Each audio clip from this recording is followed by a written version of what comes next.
Sylvester and the Magic Pebble by William Steig, published by Simon & Schuster Books for Young Readers.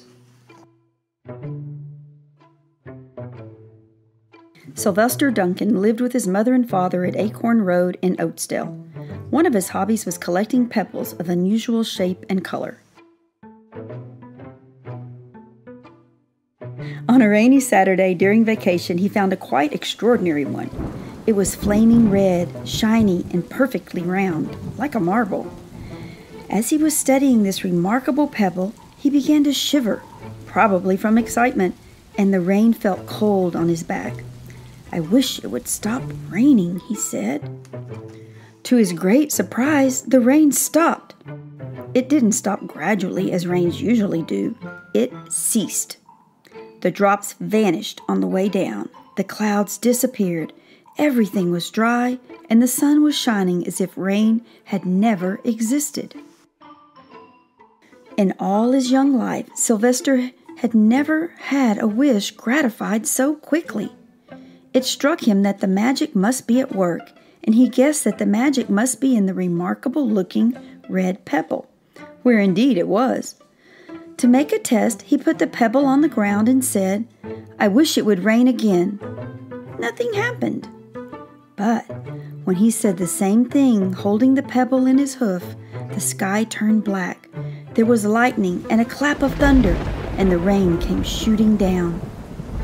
"What a lucky day this is," thought Sylvester. "From now on, I can have anything I want. My father and mother can have anything they want. My relatives, my friends, and anybody at all can have everything anybody wants."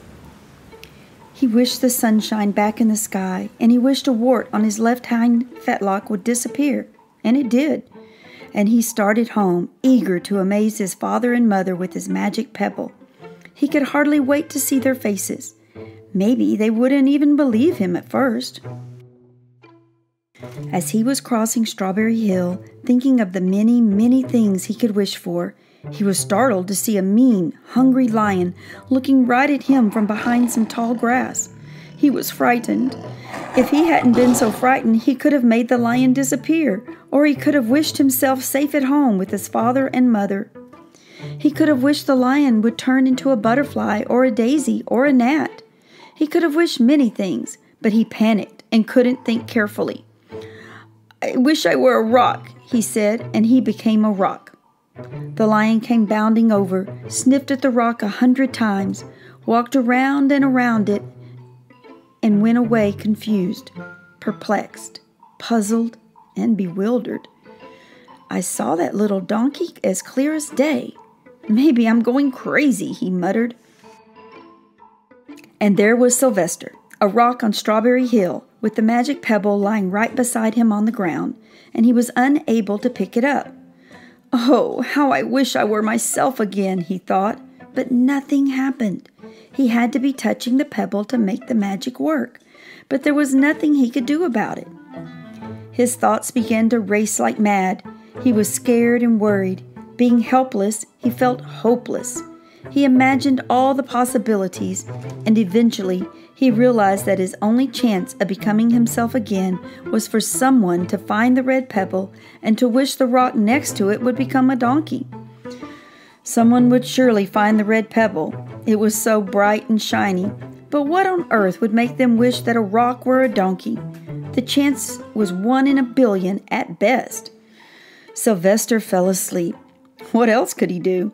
Night came with many stars. Meanwhile, back at home, Mr. and Mrs. Duncan paced the floor, frantic with worry. Sylvester had never come home later than dinner time. Where could he be? They stayed up all night wondering what had happened, expecting that Sylvester would surely turn up by morning. But he didn't, of course. Mrs. Duncan cried a lot, and Mr. Duncan did his best to soothe her. Both longed to have their dear son with them. "I will never scold Sylvester again as long as I live," said Mrs. Duncan, "no matter what he does." At dawn, they went about inquiring of all the neighbors. They talked to all the children, the puppies, the kittens, the colts, the piglets. No one had seen Sylvester since the day before yesterday. They went to the police. The police could not find their child. All the dogs in Oatsdale went searching for him. They sniffed behind every rock and tree and blade of grass, into every nook and gully of the neighborhood and beyond, but found not a scent of him. They sniffed the rock on Strawberry Hill, but it smelt like a rock. It didn't smell like Sylvester. After a month of searching the same places over and over again, and inquiring of the same animals over and over again, Mr. and Mrs. Duncan no longer knew what to do. They concluded that something dreadful must have happened, and that they probably would never see their son again, though all the time he was less than a mile away. They tried their best to be happy, to go about their usual ways, but their usual ways included Sylvester, and they were always reminded of him. They were miserable. Life had no meaning for them anymore.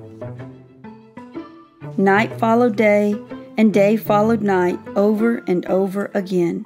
Sylvester on the hill woke up less and less often. When he was awake, he was only hopeless and unhappy. He felt he would be a rock forever, and he tried to get used to it. He went into an endless sleep. The days grew colder. Fall came with the leaves changing color. Then the leaves fell and the grass bent to the ground. Then it was winter. The winds blew this way and that. It snowed. Mostly the animals stayed indoors, living on the food they had stored up. One day, a wolf sat on the rock that was Sylvester and howled because he was hungry. Then the snows melted.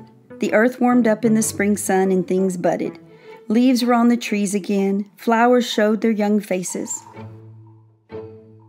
One day in May, Mr. Duncan insisted that his wife go with him on a picnic. "Let's cheer up," he said. "Let us try to live again and be happy even though Sylvester, our angel, is no longer with us." They went to Strawberry Hill.